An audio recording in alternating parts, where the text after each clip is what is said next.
অতীব গুরুত্বপূর্ণ, তবে কণ্ঠস্বরে বক্তব্য হবে না। কণ্ঠস্বরে বক্তব্য জায়েজ নয়।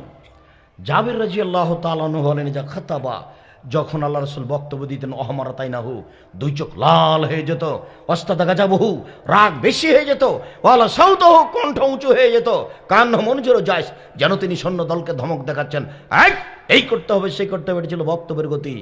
কণ্ঠস্বরে বক্তব্য দেওয়া জায়েজ নয়।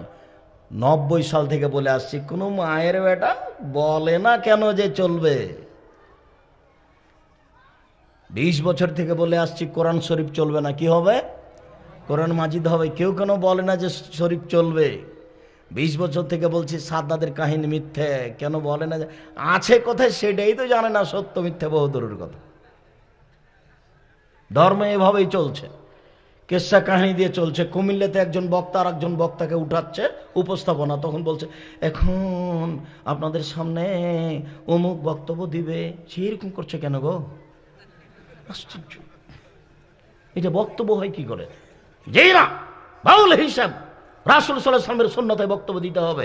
এই যা খাতাবা, যখন তিনি বক্তব্য দিতেন, অহমারা তাইনাহু, তার দুই চোখ লাল হয়ে যেত, ওয়াস্তাদা গাজাবহু, রাগ বেশি হয়ে যেত, ওয়ালা সাউতাহু, কণ্ঠ উঁচু হয়ে যেত, কান্না মনজুরু জায়েজ, যেন তিনি সৈন্য দলকে ধমক দেখাচ্ছেন।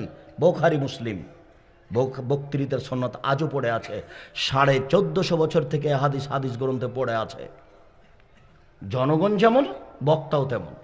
বললেই হবে, তিতা লাগে আসে যায় না। তিতা লাগলে আপনাকে, তিতা লাগলে কি হবে?